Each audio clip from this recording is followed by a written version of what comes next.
Today's handover tutorial video, a little bit more like a guide. We're not really going to go through too much, but what we are going to go through is a general overview of some of the accessories that didn't quite get a video, but it's still really important to know little facts and tips about them. So carry on with me.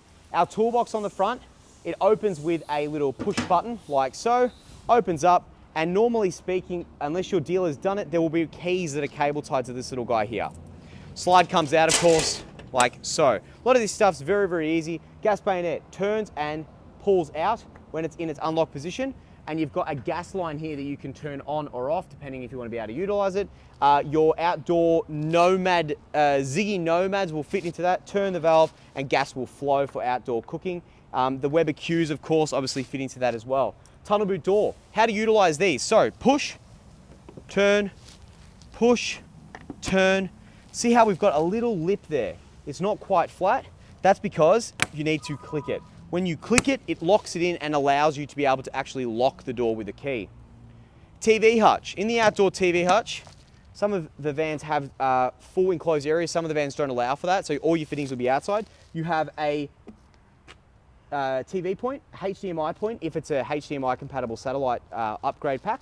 Double power point. We have a single Nava 12-volt socket for your TV, and we also have your TV bracket. Again, we close that, we push it, and it sits flat. Picnic table. How to definitely get pulled over by the police? Not locking your picnic table. It's going to increase the width of your Caravan by about 450 deep, and it's definitely going to interrupt a few cars on the freeway. You're going to want to make sure this is sorted. A little sticker here normally symbolizes that it holds up to about 20 kilo. It's not a seat, it's a table. So we put him up out there and done and locked and taken care of. Our wheels, these are currently a 16-inch. Ideally, we're running the 15s on most of them as a standard. 100 pound on the wheel nuts and 50 PSI on the wheels. Majority of vans will run at this. You need to be checking your wheel nuts every so often to make sure that you comply with manufacturer's guidelines. Warning, periodically check wheel nuts. Studs are tightened and manufacturer's recommended torque setting, 100 pound. Bargman handle, how does it work? Well, great question.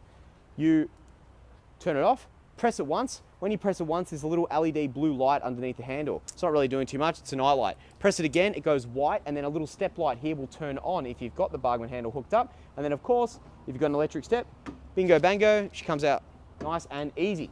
So, Kamiq door, we've covered him. Door stop for the Kamiq door. Kamiq door hook, awning, we run through that in a previous tutorial video. We have our rear clearance lights, stickers, rear camera, rear annex light, rear tail lights. License plate holder here at the back as well, where that license plate will be popped on. Our hot water service identified, toilet door. We have our external shower. If an external shower has been fitted, that means you have hot and cold water taps out on the outside of your van. And providing I can get the key in here, we're flying. So, assuming I've got the water pump on, cold water, hot water.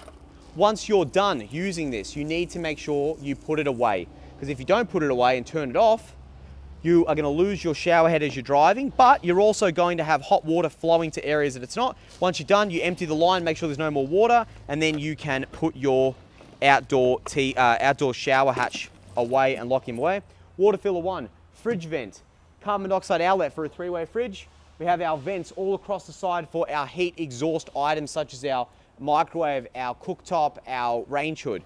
We have water fillers, clearance lights, windows all the way around, and we have our mains power with circuit breakers like so, as well as our generator slide on this here. You pull this out with your generator on here, crank start, push start, however you want to do it, and you loop straight into this little guy here. Gas bottles on the front with all of our wiring. Of course, this is a trail safe plug, dexterous way control, optioned up on this one. We have our plugs, which we run through in another tutorial video, a 50mm ball coupling, and my friends, that is everything you need to know about the outside of your Crusader and how to identify what you've got on it. Hope you like it.